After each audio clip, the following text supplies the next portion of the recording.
Hello, and welcome to the inaugural version of Dark Chatter, where we talk to each other about physics.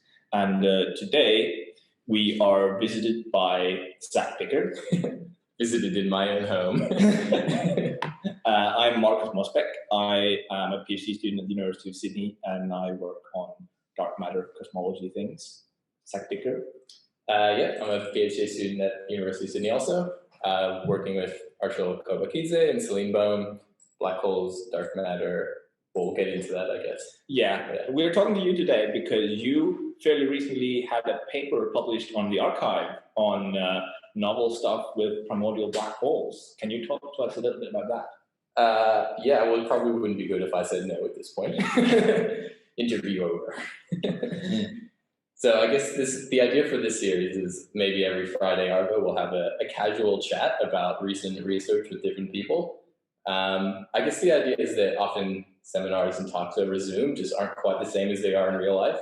We all miss having a beer with other professors at conferences, things like that.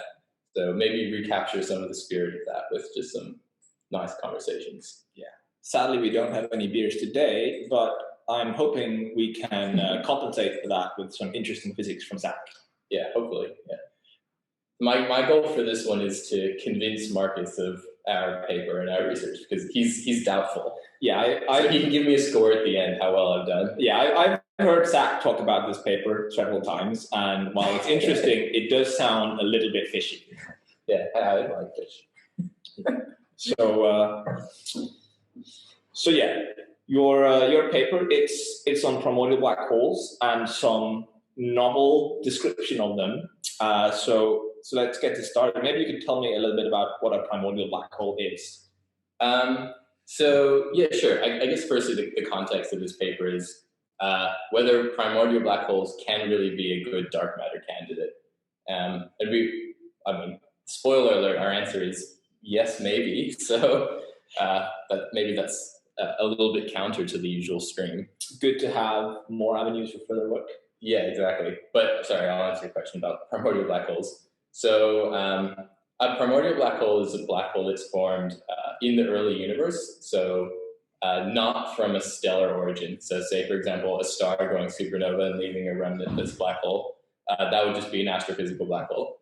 Primordial black holes are formed in the early universe, not from a star. And there's lots of different mechanisms you can dream up to produce these. I'm not really an expert in that, but the most basic idea is you have some overdensity in the early universe. Maybe it's seeded during cosmic inflation. And if that overdensity is dense enough, when it comes back into the horizon, it'll collapse and form a black hole. And this would be like way in the beginning of radiation domination. So why is it that these primordial black holes are interested in a dark matter context? Well, I think the main reason that primordial black holes are exciting, there's two reasons. One is of all the dark matter candidates that we have, so WIMPs and axions and lots of things, this is the only one that we actually really have a detection of. Well, we think that there are black holes. We're pretty confident there are black holes. They're confident enough to give the Nobel Prize for this. So yeah, more than one Nobel Prize for this. Yeah. So we have like the LIGO observations. We have that black hole image recently. Things like that. Pulsar timing stuff. So we're pretty sure about black holes. Yeah, pretty sure about black holes. So that's a good reason. So they are an invisible thing. They have matter. They exist in the universe. Therefore they make a sort of trivial dark matter candidate. Do you know if we are sure about primordial black holes? I don't think there's any like explicit evidence for primordial black holes, except that they're a rather generic prediction. So I think a lot of people would be very unsurprised that there are primordial black holes. Maybe there's some people who would consider their existence controversial. But one sort of maybe a piece of evidence in their favor is that these LIGO black holes, which are 30 solar masses, or recently even bigger, it's like these 50, 60 solar mass ones. Something like that. Yeah, so it's very hard to form those astrophysically. I mean, you can concoct some sort of scenario where black holes merge and things like that. And the reason they're hard is because they exist in this pair instability mass gap, where it's hard to get a star in the right size to collapse to form a black hole like that. just because they'll start losing energy to proton, anti-proton creation inside their cores, and that just destabilizes them totally.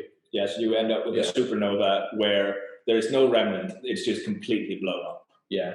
So I think it is possible to cook up models where you can produce these black holes astrophysically, but it's not as pretty as you would like. And the idea that they could be primordial, just like that's the size they were created at, is, I don't know, I think that's aesthetically appealing. So you mentioned LIGO. LIGO has obviously detected black holes. So do you know what the constraints are on, why don't we just think black holes are all of the dark matter? Yeah, I guess that is really the crux of the question, which is, in some sense, these are some of the earliest dark matter candidates proposed. But there are also a lot of constraints that exist on these sort of models. And often they're phrased in the context of a monochromatic mass distribution, which means that we assume that, say, all of the dark matter is black holes of one size, like 30 solar mass. And we can talk later about whether or not that's realistic, but it certainly simplifies calculations. And so pretty much at every mass range, people figured out what are the constraints on black holes being all of dark matter. There's things like in the solar range size, microlensing is a good constraint. So microlensing is something that happens when a small object, like a black hole, moves between us and a star or a galaxy, and the brightness of that object behind the heavy object between us is suddenly magnified for a short amount of time. Because it is only a small object, we call it microlensing. I say small because in astronomical senses, lensing is often something done by galaxies or galaxy clusters. So black hole in this context would indeed be small. Sure. So I guess like at the smallest size of primordial black hole, like 10 to the minus 17 solar masses and below, they're pretty well constrained by just they would evaporate before they need to, so that makes them not a good dark matter candidate. But then, there's all sorts of crazy constraints like Hawking radiation. You may be able to detect like that maybe accretion onto black holes that would produce radiation, X-rays, and radio, and we don't detect that, so you can constrain in particular mass ranges. Yeah. The reason I'm particularly interested in these 30 solar mass range, though, is because that actually escapes the microlensing constraints, so that they're not really applicable above 10 or so solar masses. Yeah, if you have large enough black holes, you don't need so many of them, and thus events would be rarer. Yeah, and thus we cannot statistically count it out. Yeah, there's too many uncertainties, and there are constraints in that area, but a lot of them aren't fantastic. So the main ones being black hole accretion constraints. And of course, relevant for us and for our paper, the most constraining thing on 30 solar mass black holes is these binary abundance constraints. I guess that maybe would be the next question, right? Yeah. So can you tell us about these binary abundance constraints and LIGO? Yeah, so the gist of these constraints go like this. You have enough primordial black holes created in the early universe to, say, be all of dark matter. And these will sort of float around until they'll find each other and decouple from the cosmic flow. So I guess the pulling apart of the universe, if they're close enough together at some point, they'll decouple from that and start spiraling in, and they'll merge after some characteristic time we can work out just from the usual general relativistic equations. And you can do this calculation. This is like, I think the first time it was done was in the 90s by Kip Thorne and other people. And you can estimate how many mergers should still last so that we can see them today by LIGO. And we would expect to see like between 6 and 60,000 mergers or something absurd like that, which we just don't see. So these place quite tight constraints on whether primordial black holes could be all of dark matter. Yeah, so we just don't see enough mergers. Yeah. So what is the main thing you do in your paper then? Yeah, so we are essentially revisiting this calculation, but we're taking what we would consider a more realistic description of black holes in a cosmological background. So traditionally what's done with these calculations is they'll just assume that these black holes are essentially point masses, just in an FLRW metric. And they just sort of have this Newtonian gravitational attraction between them, and then once that's stronger than the background energy density, essentially, they decouple and spiral. Unfortunately, well, there's a few issues with this. One is that, I mean, black holes are an inherently general relativistic object. And so, if I want to actually describe how these things are embedded in a cosmological setting, it's going to be more complicated than just putting point masses there. Especially because if I'm talking about, say, the mass of a Schwarzschild black hole, that's traditionally defined at spatial infinity. And in a cosmological setting, I mean, you clearly can't do that because there's a cosmological horizon. So we need to have a description of essentially cosmologically embedded black holes. And then once we have that, we can step back through this calculation and see what the effects are. So this is more or less what you've done. Yeah. So what kind of issues does it make when you don't do this? Do you know that? Well, that's sort of what I was just describing, which is that I guess you would expect that, the thing that would cause black holes to move in towards each other is they need to lose energy, and they lose energy by emitting gravitational waves. And, that has to be stronger than the pulling apart of the cosmological background. But these are all general relativistic effects. We've done this sort of Newtonian approximation in previous calculations, but like, I don't think it's crazy to say that there's a problem with that, No, so yeah. So basically the gist of your argument is this is a general relativity phenomenon. We need a GR description. Yeah, and even more importantly than that, it's like the description of the mass of these black holes, like what mass do they see for each other is important and non-trivial, because this Schwarzschild mass, which is defined at spatial infinity, you just can't use that anymore. Yeah, so even the normal GR description of a black hole, which is a Schwarzschild black hole, is suddenly not useful anymore. Exactly, yeah. Okay, so why hasn't anyone else thought of this before? Well, that's a good question. Okay, so people obviously have thought about this black hole dark matter stuff, and there's a decent amount of literature on how you can embed a black hole or some central inhomogeneity into an FLRW metric, into an expanding universe. I guess like the crowds of scientists who look at these two things aren't always friends with each other, not in the sense that they're enemies, but they just are working in different things with different interests. So I guess people haven't spent much time applying this theory to what the phenomenological impact would be for dark matter. They just have different interests, I suppose. So now you've identified this problem with the usual way of describing black holes in general, but specifically primordial black holes in our universe. So how do you fix this? So the first thing we need to do is decide on our description of a black hole embedded in a cosmological background. And there's lots of suggestions for this. So I guess one of the simplest ones you could try and figure out would be like the Einstein-Strauss solution, which is essentially you just take a Schwarzschild one and you stitch it with like some boundary into an FLRW background, which is, I don't know, maybe like a bit ad hoc or something, but that's a classic way we do things in physics. The problem with that one, for the context of trying to figure out when these black holes would decouple from the background and form binaries, is that you end up forcing, in order for this solution to be viable, you need to match the energy conditions outside and inside. And so you end up enforcing that the energy density inside your sort of stitched ball is the same as outside. And so you can never have a case where the black holes will have greater energy density than the background cosmological fluid. So they just don't decouple. So totally useless for this. Yeah, okay. Yeah. So you just never have binaries. Yeah, they just will never decouple from the cosmic flow. And we obviously have binaries. Yeah, well, I guess the thing is, if you're trying to, put a constraint on dark matter from the number of binaries, well, these form zero binaries, so you can't put any constraint on. So I guess we trivially escape the constraints by choosing that solution if we were to. And then the next sort of a generic solution, which would be the McVitie solution is a pretty well-known old school one.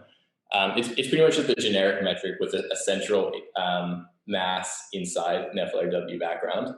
But you have to look at the source for these things, like the stress energy term in the Einstein equations.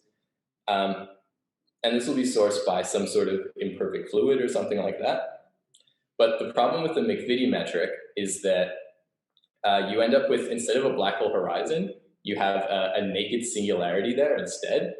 And the energy conditions you get from that is you get a negative energy density and these sort of pathological problems. Those can be solved if your background is like this asymptotically de Sitter spacetime, but that's just not true in radiation domination. Like maybe that's true now, but yeah, and we need these to exist during the radiation domination. Exactly. So that's our justification for not using a McVitie metric. Okay, yeah, I can hear you've thought about this. Yeah, so when we first put this out in arXiv, there was lots of people saying, but did you do this metric? Which is fair. We tried to justify them in our paper, but we've added more justification now after thinking about it a lot. So I'm working through all of them now so we can be clear about why our metric is the best metric. The next one you can do is a generalized McVitie metric, which is pretty much the same thing, but you add a radial heat flow to the imperfect fluid. So essentially, it's sort of at long distances, just looks like your FLRW fluid, but there's this radial energy flow essentially going onto the black hole or the central inhomogeneity, and this solves essentially the problems of the pathology. And this generalized McVitie metric has a particular late time attractor solution called the Curtin metric.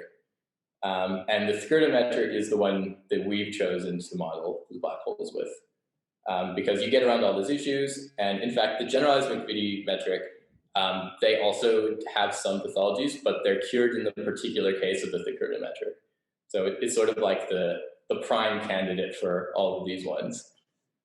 So I'm sorry if this is a weird or hard question, but you say that we have this heat flow onto the black hole. How do you interpret that physically?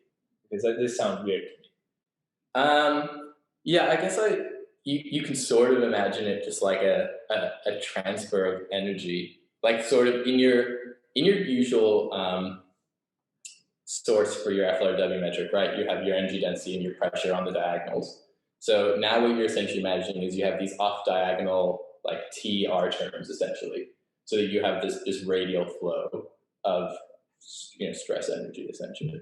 Yeah. So the universe just pumps energy into the black hole in a way. Yeah, I suppose so.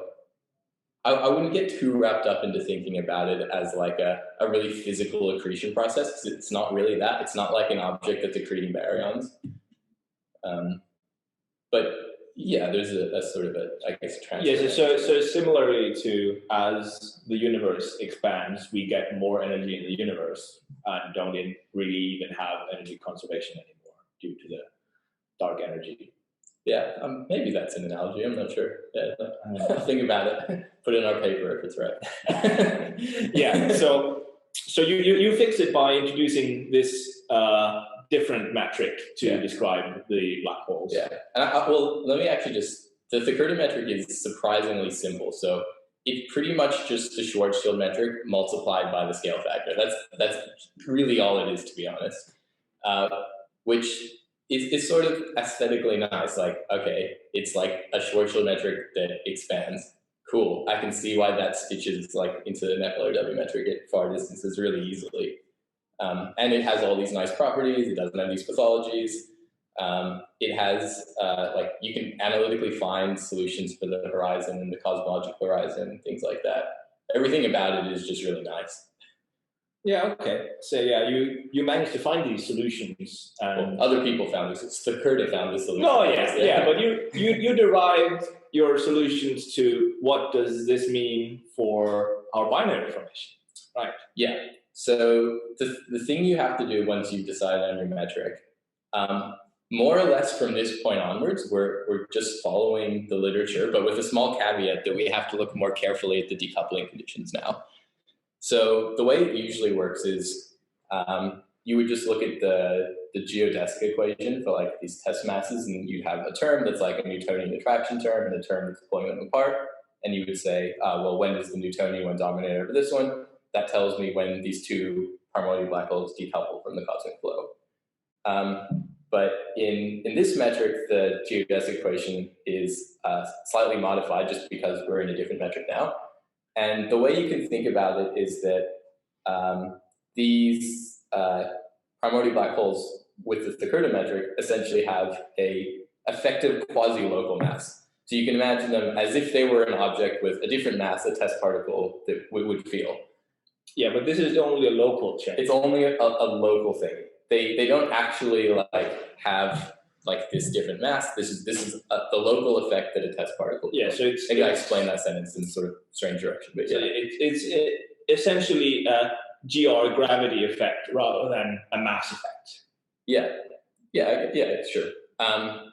And the way we describe this quasi-local mass, it's called the Misner-Sharp mass. It's a relatively like straightforward, well-known way to find the mass of these sort of objects. And in the Thakura metric, your Misner-Sharp mass grows proportionally to the scale factor, which is, I guess, maybe the most important thing about this metric. So essentially, if I have two black holes who now feel this, effective local mass, which is much, much smaller because the scale factor is so much smaller in the early universe, then it's much harder for them to decouple than in the usual circumstances, where they're just regular test masses. I suppose this growing mass, or effective mass, also ties neatly into having a heat flow onto the black hole.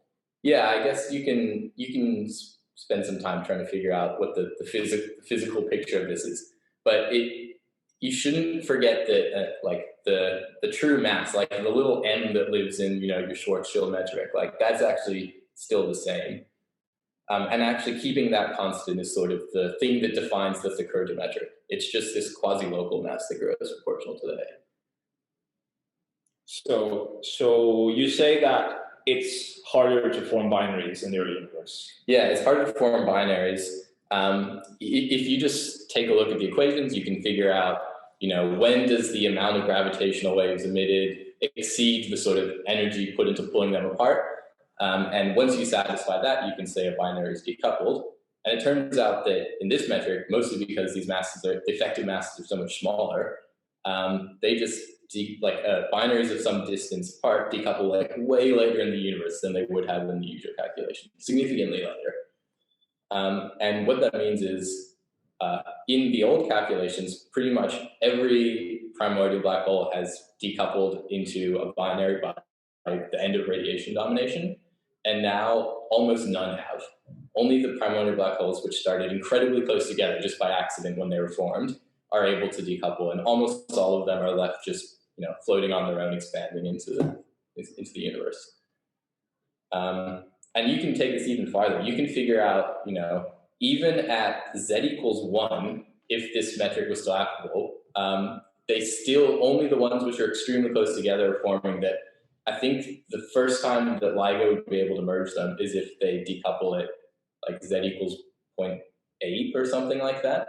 Something very recent, but significantly after galaxies have already formed. And so this sort of Thakura metric and this cosmological binary formation scenario is just not applicable anymore. So what you're saying is that essentially you can completely evade the LIGO constraints. Yeah, so the vast majority of these primordial black holes in this description never form binaries, essentially. And the very few that do coalesce very, very quickly. Yeah, so the binaries we see in LIGO are either these very few ones or binaries formed through some other. Yeah, so I wouldn't say they're these very few ones. I mean, really what we would have to say is at some point galaxies form, these primordial black holes will become serialized in the galaxies, and they would have some sort of transition over to a regular Schwarzschild description, or some sort of complicated multi-black hole solution, which I don't know one can be bothered calculating. And so there would be, you would move out of the Thakura metric into this with some complicated description. Yeah, so rather than being once they stop being in the cosmic flow anyway due to galaxy formation, it's not really relevant anymore. Anyway, you just have to do the regular gravity stuff and they'll meet each other in the galaxy and form binary.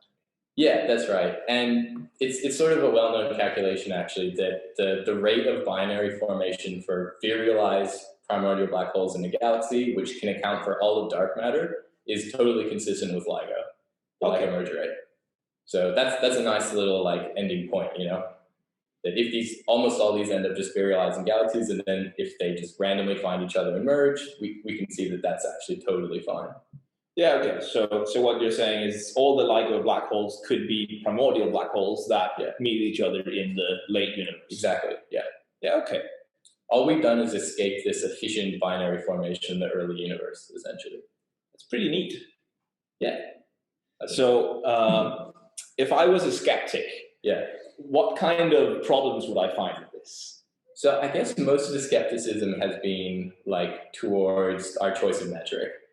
And I think we've really tried to justify why we've chosen. I'm trying to think if there's other ones that I've forgotten to mention. There's very similar ones. There's one called the Sultana-Dyer solution, which is very similar to our description, and I think it even has the same sort of Mizner-Sharp mass. So it's possible if you do the calculation with them, you might end up with a similar result anyway. But I haven't really looked at it in so much detail. But what would be some other good criticisms? I know you're the one who's skeptical. What are you skeptical about still? I think what I'm still skeptical about is a physical interpretation of this heat flow onto the black hole. I think that's what worries me. Yeah. I'm not really sure what question to answer about it, but I can see how you would need to think about it. Yeah, I think you're saying you have some sort of heat flow onto the black hole in your metric, and so this means some sort of energy is going into the black hole, and where does that energy come from and why? I think that's my main issue with what you're describing. I guess the answer is sort of just this is just the cosmic fluid that supports it, similar to how you have a particular fluid that supports an FLRW solution. Yeah. So, but when you say fluid now, you don't mean any of the actual physical fluids in the universe. No, some sort of like idealized thing, right? So it's sort of like the background that everything is embedded in. Yeah. The ether. Like the usual sort of cosmological fluid you use when you're doing your first year cosmology course, you know. It's very similar to that, but just with this sort of radial flow also towards the black hole. Yeah, I'm trying to think of meaningful ways to have an increasing energy, but I mean, if you think of something good, then you should tell me. So then the next time I do this, then I can give a good answer. Yeah, I suppose maybe if you say the universe is expanding and you have this background energy, the dark energy, and you suppose the universe is also expanding inside the black hole, which means more energy in there. That's a decent description. I mean, when I explain this to my friends outside of physics, who just don't know anything, they just know like a black hole is this object, right? I'll just tell them the way we usually do it is you just have a black hole and the universe grows around it, but now I have a black hole that also grows with it. Which, I don't know, if you like stretch your shirt with a hole in it, the hole will stretch too. It's not that, you know, crazy on a philosophical level, maybe. No, I suppose if you have this description of the black hole where you see this funnel, then I suppose you could also just have the funnel stretch inside. Yeah. And that would lead to a larger effective mass. I don't know. I think that's my main issue. I mean, if that's your only issue left with it, I think that's pretty decent, to be honest. Yeah. Like all this GR stuff is always just ends up being a bit tricky to really think in physical terms. So yeah, that's true. There's a lot of GR stuff happening. Well, I guess I'm trying to remember the other criticism we got good emails about. There was a lot of people who were, I guess, like it's a fair question to ask, like, you know, if this mass is smaller in the early universe, doesn't that mean that like the global dark matter density is proportionally smaller also? But the answer to that is that this smaller mass is a local effect only. So the global density is not changed at all. It's only like the mass that a random test mass sees is smaller, essentially. Yeah, so that was what I was saying before, that essentially it's an effective gravitational mass rather than an energetic mass. Yeah. So are there any other consequences of this?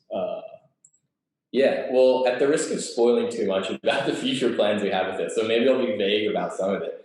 But so this eliminates like the main constraint on black holes being dark matter in this mass range. There's other good ones like accretion in the early universe, like accretion in radio sources, things like that. But this sort of description will affect all of these calculations. Actually, pretty much any sort of phenomenological discussion you want to have about what primordial black holes are doing in the early universe, like I would argue you need to have a proper description of it because it clearly has important consequences. Yes, so, essentially, for instance, this solution would mean that there would be no gravitational wave background from early universe mergers. Yeah, well, actually, the gravitational wave background it's not trivial what the effect would be, but there is probably some change in the effect. This is one thing that we do want to look at in the future. Because like when these guys are trying to figure out whether they're going to decouple or not, they still are producing gravitational waves, just not enough to decouple until they finally do. So there is still going to be some effect to talk about. Does your result depend on whether you have a monochromatic mass distribution or a non-monochromatic? Yeah, that's a good question. So, well, I guess I'll firstly talk about those mass distributions because we said we would. Monochromatic is it's almost the default one people use, mostly because it's easier for calculations. Always nice to have easier calculations. It's also not too crazy on a physical level. Like lots of the primordial black hole formation mechanisms end up with like one mass sort of being more favored anyway, so it's approximately monochromatic, even if it's a bit more spread and interesting. The other distribution that people like to use is some sort of log normal one.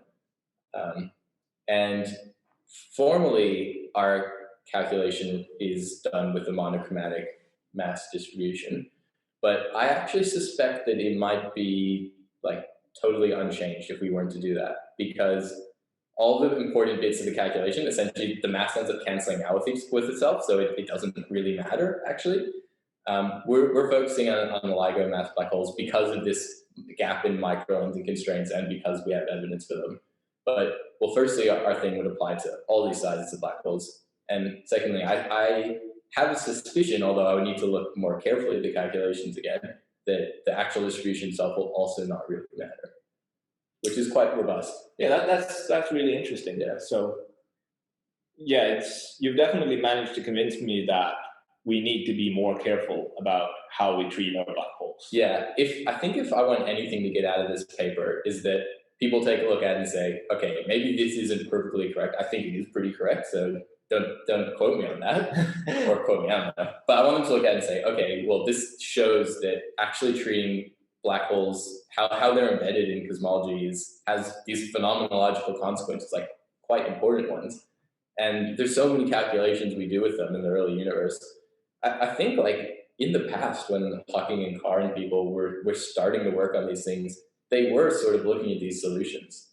I guess they had intuition this is the way you should do it, but it's sort of fallen to the wayside, I guess.